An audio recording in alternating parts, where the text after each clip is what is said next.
भारतीय संविधान के भाग 2 के अनुच्छेद 5 से 11 डैश से संबंधित है। जल्दी बताइए 5 से 11 के किस चीज से संबंधित है? आंसर करने की कोशिश करें जल्दी, ताकि नंबर ऑफ क्वेश्चन जो है हम लोग कवर कर सकें।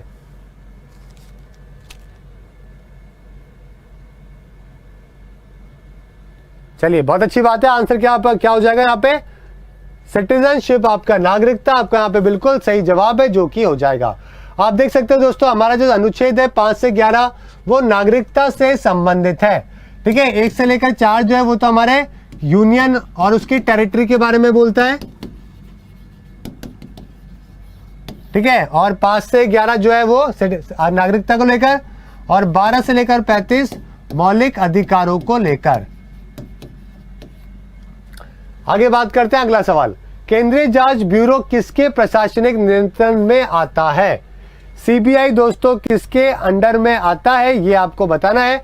कुछ क्वेश्चन मैं आपके थोड़े से अलग भी लूंगा ताकि आपको थोड़ा एक्स्ट्रा नॉलेज हो सके, क्योंकि मुझे पता है जो मैंने पढ़ाया है वो तो आप कर ही लोगे। सीबीआई के बारे में आपको बताना है। देखिए दोस्तों, सीबीआई की बात करें, सेंट्रल ब्यूरो ऑफ इन्वेस्टिगेशन की, अभी कौन है? ऋषि कुमार। अभी हेड कौन है ये भी ध्यान रखिए, ऋषि कुमार है जो कि अभी हेड है।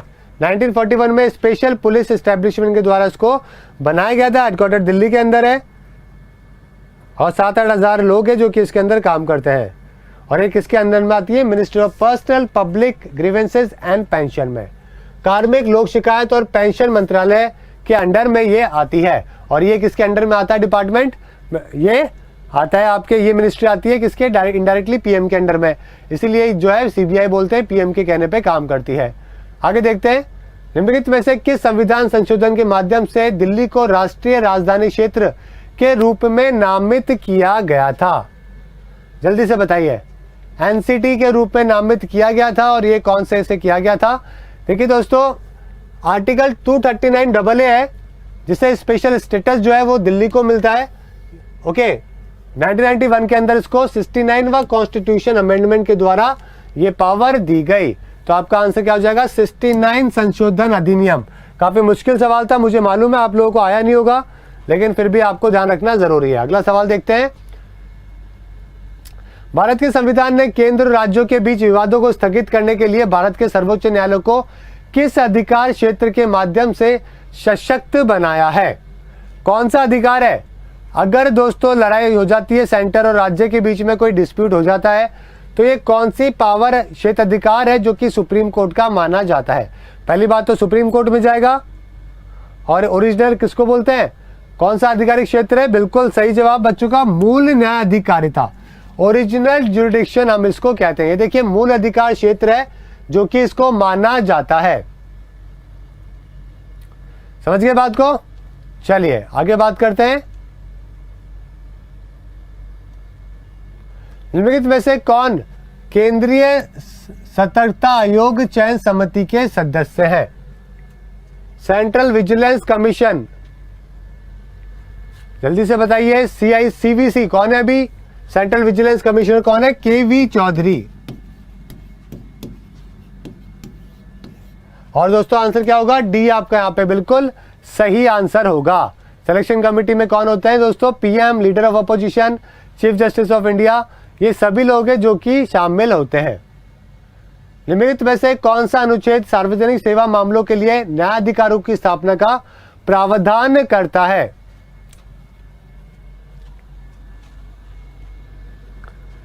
बताइए। पब्लिक सर्विस मैटर की बात करें तो ट्रिब्यूनल बनाने की बात करी गई है, और ये आर्टिकल 323(1) के अंदर करी गई है।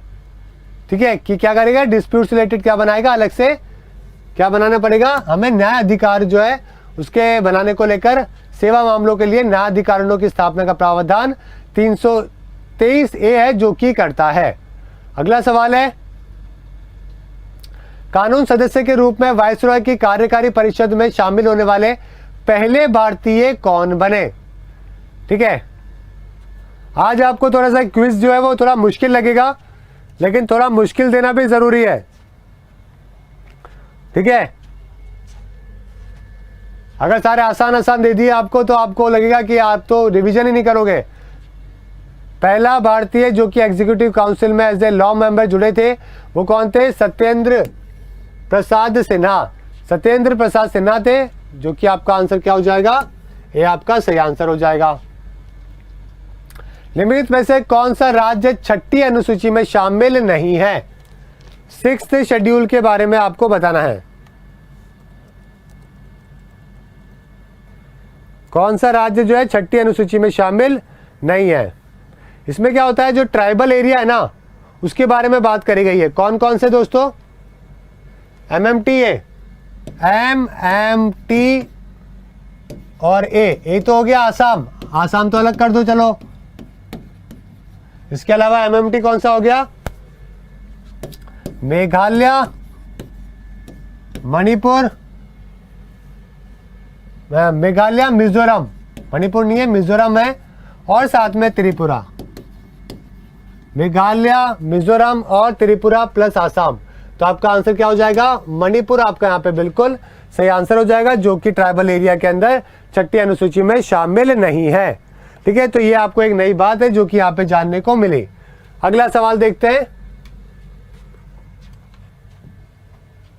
उदारता, समानता और प्रभुत्व के आदर्शों को किस देश से लिया गया है?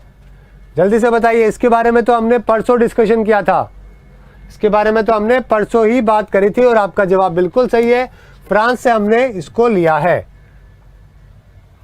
आगे देखते हैं। संविधान की कौन सी अनुसूची शक्तियों के विभाजन से संबंधित है? कौन सी अनुसूची में जो है डिवीजन है पावर के कारक है? तो देखिए दोस्तों, जो हमारी 7th अनुसूची है ना, 7वीं, उसमें हमने क्या कर रखा है? 7वें हमारे केंद्र और राज्य के बीच में शक्तियों का विभाजन है जो कि कर रखा है। अगला सवाल है, 4+9 सिफारिशें निम्नलिखित में से किस संगठन से संबंधित है? 40+9 40+9 जो शिकायतें हैं, रिकमेंडेशन है। ठीक है, थोड़ा सा क्वेश्चन अलग हो गया ये, तो आपका आंसर क्या होगा यहाँ पे? लेकिन FATF, okay, financial action task force जो है वो 40+1 रिकमेंडेशन है जो कि करती है, और हेडक्वार्टर कहां पर है? पेरिस में है। निम्नलिखित में से कौन भारत का 15वां राज्य बना? जल्दी से बताइए। काफी आसान सवाल है। 15वां राज्य है तो दोस्तों गोवा के, माफ कीजिए, गुजरात जो है वो भारत का 15वां राज्य है जो कि बना था 1960 के अंदर। ठीक है, ये क्वेश्चन आपको देश के हर पेपर में मिलेंगे, इनफैक्ट यूपीएससी में भी मिल जाएंगे। निम्नलिखित में से किस भारतीय राज्य में द्विसदनीय विधानमंडल नहीं है? तो मैंने आपको पहले भी बोला था, जैसे कि विधानसभा होती है, विधान परिषद भी होती है। ठीक है, और कई सारी जगह पे है, किस जगह पे कई सारे राज्यों ने कर रखी है और कई ने नहीं कर रखी। तो इसमें से कौन से राज्य ने नहीं कर रखी है, ये आपको बताना है। आंसर क्या हो जाएगा यहाँ पे? बिल्कुल सही है, हरियाणा आपका यहाँ पे बिल्कुल सही आंसर है जो कि हो जाएगा। ठीक है, हरियाणा आपका सही आंसर है जो कि यहाँ पे हो जाएगा। 7 राज्यों में टोटल। ओके, चलिए आगे बात करें। कौन कौन से राज्यों में? उत्तर प्रदेश, महाराष्ट्र, बिहार, 3 तो ये हो गए, कर्नाटक, आंध्र, तेलंगाना और जम्मू कश्मीर। तो ये 7 राज्यों में आप यहाँ पे देख सकते हो, 7 राज्यों के अंदर है। तो दोस्तों देखते हैं अगला सवाल आपका क्या है। उम्मीद करता हूं कि अभी तक आपको थोड़े से क्वेश्चन जो है वो 30% ही आए होंगे आंसर। ठीक है, अभी आगे देखते हैं आगे आप कितना कर पाते हो। अगला देखते हैं, संघ की कार्यकारी शक्ति किसमें निहित है? Executive power of the union जो है वो किसके अंदर होती है पावर, ये आपको बताना है। देखिए दोस्तों, मैं आपको पहले भी बताया था कि जो संघ की जो कार्यकारी शक्तियां होती है उसके किसके पास होती है? वो हमारे प्रेसिडेंट के पास होती है, यानी कि किसके पास में होती है? वो अपने राष्ट्रपति के पास में होती है। ठीक है, राष्ट्रपति। तो आपका आंसर क्या हो जाएगा? प्रेसिडेंट आपका यहाँ पे बिल्कुल सही आंसर हो जाएगा, जिसके पास में संघ की कार्यकारी शक्तियां होती है। आगे देखते हैं, निम्नलिखित में से कौन राष्ट्रपति के अनुच्छेद 78 के तहत मंत्रिपरिषद के सभी फैसलों को राष्ट्रपति को बताएगा? मैंने आपको बोला था दोस्तों कि राष्ट्रपति के पास में एक पावर होती है आर्टिकल 78 के तहत, जिसमें एक पर्सन है जो कि सरकार के अंदर क्या क्या काम हो रहा है ना वो सब उनको जानकारी देते हैं। वो कौन से पर्सन है दोस्तों? जल्दी से आंसर करो। बिल्कुल सही, बिल्कुल सही जवाब है काफी बच्चों का, जो कि क्या होगा यहाँ पे प्रधानमंत्री। ठीक है, तो प्रधानमंत्री दोस्तों हेड होते हैं हमारे मंत्री परिषद के, और ये सारी रिपोर्टिंग करते हैं राष्ट्रपति को, बताते हैं कि क्या क्या चल रहा है। अगला सवाल है, प्रधानमंत्रियों सहित मंत्रियों की कुल संख्या से अधिक नहीं होनी चाहिए। मंत्री परिषद बताइए दोस्तों कितनी मैक्सिमम हो सकती है। इसके बारे में मैंने डिटेल में डिस्कशन भी किया था आपसे, और आंसर क्या होगा 15% दोस्तों। लोकसभा के जो 15% सदस्य है ना, उससे ज्यादा आपका मंत्रिमंडल नहीं हो सकता है। समझ गए मेरी बात, उससे ज्यादा आपका मंत्रिमंडल काउंसिल ऑफ मिनिस्टर जो है वो नहीं हो सकता है, ध्यान रखिएगा इस बात को। अगला सवाल देखते हैं, वर्तमान में भारत के सर्वोच्च न्यायालय में न्यायाधीशों की संख्या कितनी है। सुप्रीम कोर्ट ऑफ इंडिया के बारे में आपको बताना है। ठीक है, सुप्रीम कोर्ट के जजेस के बारे में बताना है। देखिए दोस्तों, पहले तो फिर भी कम थे, लेकिन अभी पहली बार काफी सालों में ऐसा हुआ है कि पूरे के पूरे 31 जज जो है ना वो हमारे यहाँ पे अवेलेबल है। 30+1, एक तो चीफ जस्टिस ऑफ इंडिया होते हैं और नॉर्मली वैसे कितने 30 होते हैं, तो 30+1 कितने, ये हमारे टोटल नंबर ऑफ जजेस है जो कि सुप्रीम कोर्ट में होते हैं। समझ गए मेरी बात, तो ये बात आपको यहाँ पे ध्यान में रखनी है। ठीक है, इसके अलावा महिला जजेस की बात करें तो इंदिरा बनर्जी है महिला जज, एक इंदु मल्होत्रा है। ओके, तो इंदु मल्होत्रा, इंदिरा बनर्जी और साथ में भानुमति जी, तो 3 तो दोस्तों हमारे यहाँ पे कौन है, महिला, 3 तो महिला सुप्रीम कोर्ट के अंदर जज है, बाकी सब कौन है, पुरुष हैं। ठीक है, अगला सवाल देखते हैं, निम्नलिखित में से कौन मुख्य न्यायाधीश और उच्चतम न्यायालय के अन्य न्यायाधीशों की नियुक्ति करता है। तो कौन करता है दोस्तों, ये आपको बताना है।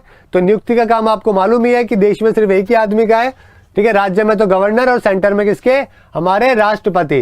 तो आंसर क्या हो जाएगा, डी आपका सही आंसर हो जाएगा। अगला सवाल है, सर्वोच्च न्यायालय की निम्नलिखित में से कौन सी शक्तियां हैं।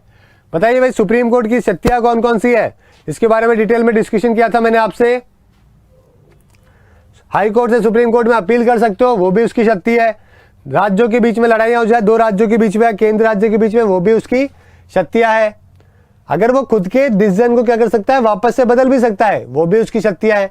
तो ये तीनों के तीनों दोस्तों उसकी शक्तियों में आता है, यानी कि डी आपका यहाँ पे बिल्कुल सही जवाब होगा। अगला सवाल, भारत के संविधान का कौन सा अनुच्छेद भारत के सर्वोच्च न्यायालय की रचना और अधिकार क्षेत्र प्रदान करता है। बताइए। ठीक है, jurisdiction of the supreme court के बारे में कौन बात करता है, ये आपको बताना है। ओके, जल्दी से आंसर करिए।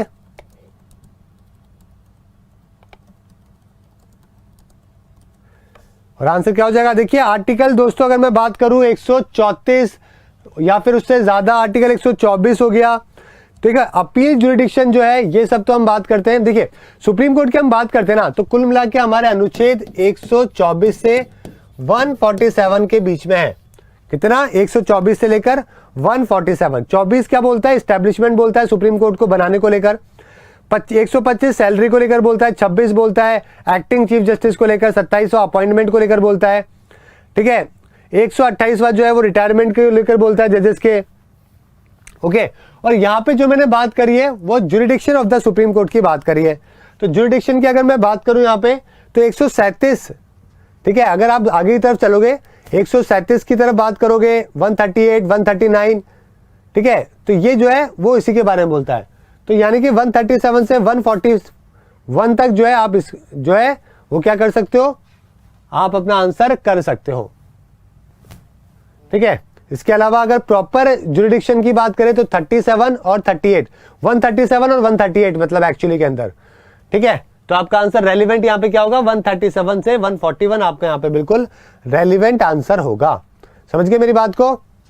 चलिए, क्योंकि 124 नहीं हो सकता, ये तो एस्टैब्लिशमेंट को लेकर है। 126 जो है वो किसको लेकर है, अपॉइंटमेंट को लेकर है। और 144 की बात करें तो 144 जो है वो लास्ट में जो है, ठीक है, वो किस चीज को लेकर है, वो अपने सिविल और जुडिशियल अथॉरिटी को लेकर है। तो कुल मिला के सबसे ज्यादा रेलिवेंट आंसर आपका ए ही यहां पे होता है। अगला सवाल है, राष्ट्रपति का महाभियोग निम्नलिखित में से किसके द्वारा चलाया जाता है? कौन चलाता है? अगर सुप्रीम कोर्ट के जज को हटाना है तो अभी तक तो कोई हटा नहीं, हटाया ना है तो कौन है जो कि कहां पे किसके द्वारा चला जाता है? इसका जो महाभियोग है बिल्कुल सही जवाब है पार्लियामेंट के द्वारा, यानी कि सी आपका यहां पे बिल्कुल सही आंसर होगा। अगला सवाल है निम्नलिखित में से कौन सा लेख राष्ट्रपति के कार्यकाल से संबंधित है?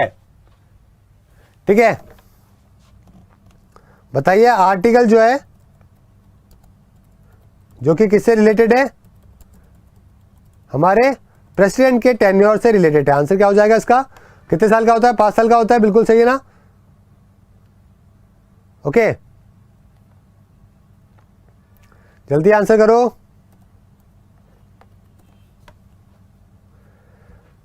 बिल्कुल सही है। Term of office of president की अगर हम बात करें तो यहाँ पे कुछ बच्चों ने 55 मार दिया, कुछ ने 56 मार दिया, लेकिन 56 आपका यहाँ पे बिल्कुल सही जवाब होगा, जो कि term of the office of president के बारे में बात करता है। 55 जो है वो तो इलेक्शन को लेकर बात करता है, 55 जो है वो इलेक्शन को लेकर है जो कि बात करता है। तो 55 56 ध्यान रखिए, 56 जो है वो किसके कार्यकाल को लेकर बात करता है। ठीक है, चलिए आगे बात करते हैं, नेक्स्ट चलते हैं। तो ये हो गया दोस्तों आज के आपके महत्वपूर्ण सेशन, और उम्मीद करता हूं आपको वीडियो पसंद आया होगा।